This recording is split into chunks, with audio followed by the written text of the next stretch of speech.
Hi guys, welcome to my channel. So I wanted to do a tattoo tour today. I've been planning on doing this video for a few weeks now. I'm finally getting around to doing it. So I am going to start with, I'm wearing a bathing suit under my clothes is pretty much what I'm trying to say. So you're not seeing any sort of underwear. There's no way I can get like demonetized or anything like that, or like flagged or whatever. So I want to go through all my tattoos, what they mean, why I got them, so on and so forth. So we're going to start with the first tattoo I ever got, which is this. It says Clara, and then it says 1921 to 2016, and then it is a coffin with a rose in it. There's some like spider webs behind it. It's a pretty cool design. It's a memorial to my grandmother. So this tattoo originally didn't have a meaning. When I first got it, it really didn't have a meaning. So, my grandmother had passed away, and I went into a tattoo shop about a month after she had passed because they were doing like these tattoo flash sales for Halloween. And so this was one of the designs that I saw. I saw it and it stood out to me. I was also going for a consult for my 5-piece, and I absolutely fell in love with it. And the more I looked at it, the more that it reminded me of these paintings that my grandmother had in her house. And I'll insert a clip somewhere in here. So these are the paintings that I am talking about. But yeah, so I'm not entirely sure why it reminded me of those roses, but it does. And she's always had them in her house as long as I can remember. She has, like I said, literally always had them. And they were made by her oldest son, Roland, who unfortunately passed away. And I always loved those paintings. I always said I was gonna get them like one day, and I did. They're hanging in my room. So that's what kind of happened. So I walked in, I saw this, and like I said, just kind of the more and more and more that I looked at it, the more I was like, this makes me kind of think of my grandmother, and like that she's at peace now, because she had been going through some stuff for quite some time. And it's just kind of, it was really sad. I was very upset when she was like I don't even know how to formulate my thoughts and ideas on like her passing, because I'm still pretty like hurt by it. So, but it kind of, to me, it symbolizes like her at peace and her resting peacefully. After about like a week of having the tattoo, I was like, I want this to be a memorial. And I told my parents about it, and they asked me how it was a memorial, and I was like, well. So I went back about a year after I had gotten this tattoo, and I got the name and the date added to it. So yeah. Now I'll get it on pain scale. I'm gonna say it was like a 7 to 8 out of 10. It was pretty bad. A couple of the lines are shaky because I was like physically moving while the guy was tattooing me. Nothing against his tattoo skills, he's really awesome. I'll link him down below, but it was solidly painful, and I was I was moving a lot, so some of the lines are a little wonky just because of that. So yeah, on to my next tattoo. So this is the next tattoo that I got. So there's a hummingbird that's like, it goes pretty deep far in, and then my lotus, and then my iris. So it goes up pretty high, goes in, and it says, "Darling, you'll be okay." So this tattoo is probably the most meaningful tattoo to me. When I was about 14 years old, I was diagnosed with major depressive disorder and severe generalized anxiety. They also thought that I had some other illnesses on top of that, but as I kind of progressed in life, they've really slowed down. So during that time, there was this band that I listened to called Pierce the Veil, and I still love them. I still listen to them, as strange as that is, but I still do. So I used to, well, this is very, very public. I used to self-harm, and I used to cut myself on my leg specifically, on this leg specifically, and it sucked. And I had scars for years and years and years. I still have scars. So what I originally wanted was a line from Pierce the Veil that said, "Celebrate the way the night hides scars with a night sky." I realized pretty quickly though that it was gonna not age well at all, and it might not even look like what it is no matter what tattoo artist I go to, because I wanted full color. And then I originally wanted a lotus sitting on essentially a lily pad. You know, a lotus sitting on a pad in the water with like ripples around it saying, and the ripples were gonna say, "Darling, you'll be okay." My artist drew it out, and for some reason I looked at it and I went, this isn't what I want. I don't like this. So he just did the lotus and the "Darling, you'll be okay." And this was kind of to symbolize like me coming to terms with my depression and anxiety, me overcoming it, me being self-harm free for like, I think it's like 2 years at the time. And I also wanted to cover all my scars, and he knew that. So we went, he did it, and there's still several scars that weren't covered, which he told me right off the bat, like, okay, we're gonna cover as many as we can, but we're not gonna be able to cover all of them. And I was like, okay, cool. But there were still some like dark red lumpy ones that I wanted covered. So the next year I kind of saved up my money, and then the next year I went and I got the iris and the hummingbird. They were actually my ex-boyfriend's idea. I wanted the iris because irises are my favorite flower ever. Like, they're my absolute favorite, and I love them so much. I think they're so gorgeous. So I wanted an iris. So the guy did the iris, and I wanted to actually get 2 irises coming from the lotus. And my artist was like, "Are you sure that's gonna be like a lot on your leg?" And I was like, yeah, it'll be fine, it'll be fine. And he was like, all right. So we did one, and after he did the one, I tapped out. He didn't even stencil the other one. We were gonna do it in sessions anyways. So he did the one, and then my ex-boyfriend was like, "Why don't you get a hummingbird? I think that would look really nice." And I'm really happy that he came up with that idea, because that's actually what I ended up doing. And the artist was like, "Yeah, this is gonna look so much better." So I think it was like 2 weeks later I went in and he did the hummingbird, and I think he like touched up a little bit of the iris. And I'm gonna say, since they're technically 3 different tattoos, I'm gonna say, so the first part, my lotus and the "Darling, you'll be okay," was like a 3 on the pain scale. There were certain times where I was like, "Ooh, this is uncomfortable," this is maybe a 5. But it was a 3 because like I felt something poking at me. It was annoying, but I could deal with it, and I could do that tattoo all day. It was not difficult at all. It was great.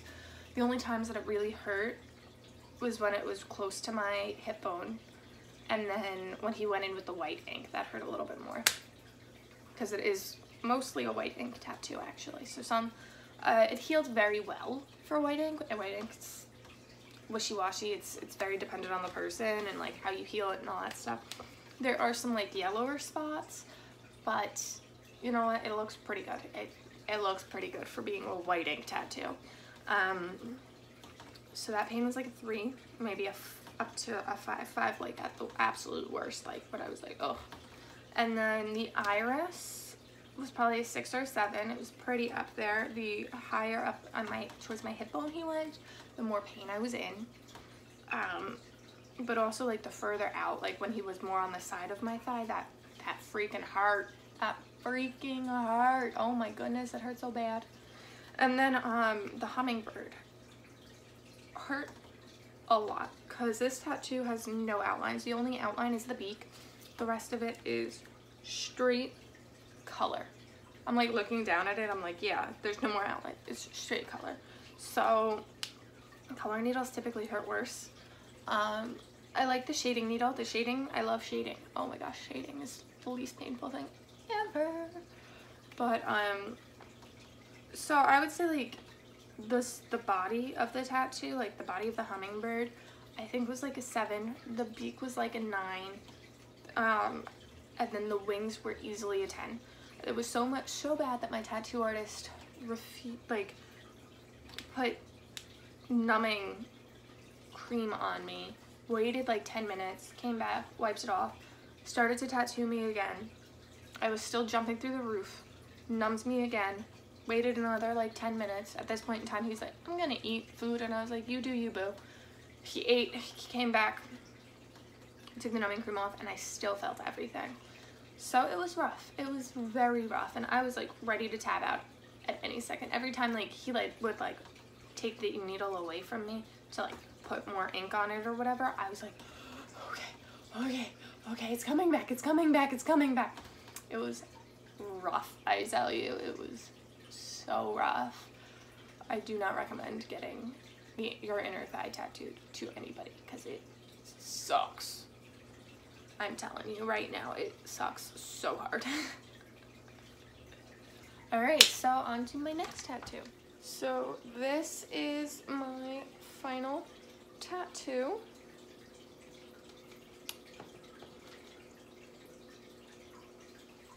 Alright, so this one was kind of an impulse like the first tattoo I got. I went to Gallaudet this summer, and I stayed there for 2 weeks for their summer program. It's like a full immersion thing, and I took ASL 4 there, which was awesome. Loved it. I'll probably do a video on my Gallaudet experience, but I was just the summer program, so like take everything I say with a grain of salt. So I go to a lot of deaf chats. I'm very active in the deaf community, or at least I was before I started working where I am now. And it just so happens that I work all the time that the deaf chats take place. But once my school starts, I'm hoping, because my hours kind of come back when school starts, so I'm hoping that I will finally be good and able to, what's the word? Oh my goodness. I'm hoping that I'm going to be able to deal with, like, I'm hoping I'm going to be able to go to these deaf chats. So,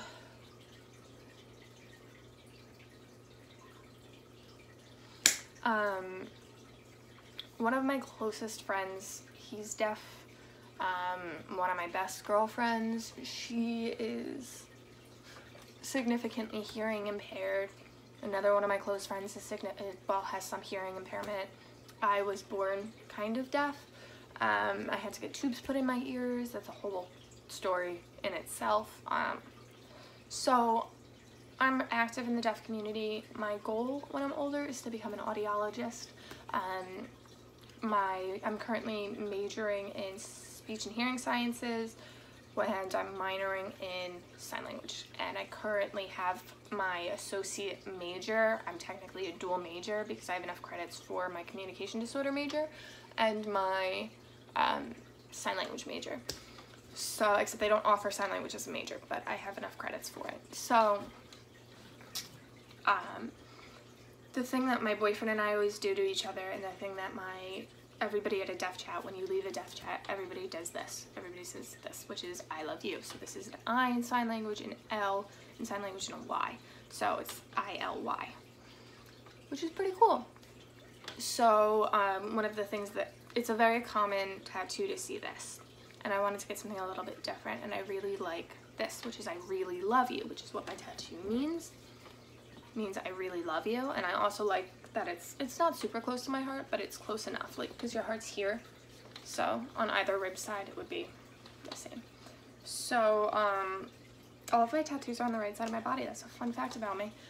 So I went one day with a couple of friends that I made at Gallaudet, and we all pretty much got the same tattoo. So we all kind of have matching tattoos, but they're also not matching. So they're different variations. So I'm the only one with the I really love you. Everybody else has the I love you. Someone has like a tiny little postage stamp size, like little tattoos and bigger tattoos, and you know, like everybody pretty much has it. A couple of my friends that went to Gallaudet for the summer program after me did the exact same thing. Hers is behind her ear, which is pretty cool. So like I said, it's a relatively common tattoo to get, and I really am memoriam the memory of it. After I'd gotten the tattoo, one of the girls that I went with that didn't get a tattoo that day, she said that it was cultural appropriation, and she spoke with the professor about it, and she said it was cultural appropriation, blah, blah, blah, blah, blah, and it's, you know, appropriating deaf culture. So after hearing this, I was like, oh my goodness, like, that's really unfortunate, like, I can't believe that, I can't believe I put this on my body, like, thinking that, and I reached out to my deaf friend, and my hard of hearing friends, and I sent them a photo of it, and I said, is this tattoo cultural appropriation? They said, depends, are you the one that got it? And I said, yes. Well, they actually knew that I got it the day before, and they said, you know, you're active in the deaf community, you know sign language, you know what the fuck you're talking about, you're good, like, you're totally fine, you're allowed to have this tattoo. It would be cultural appropriation if you didn't know anything about the culture, if you weren't active in the culture, so on and so forth. So, yes. And then I felt a lot better, except that girl kept telling me that I was appropriating a culture the entire time, and I was like, my best friend said that I'm not, though. Oh my goodness, my dresser's falling apart. I'm like looking over here and I'm like, why is there a hole in there's a hole in my dresser. So that is all of my tattoos. I am, let's see, sorry, I'm getting one in 10 days, so I'm gonna do a tattoo vlog. Hopefully, I'm hoping I'm gonna be able to do that. And then I'll probably I'm not gonna add to this video, obviously, but I'll probably make a separate video on why I got the tattoo, what it means to me, so on and so forth. So, bye!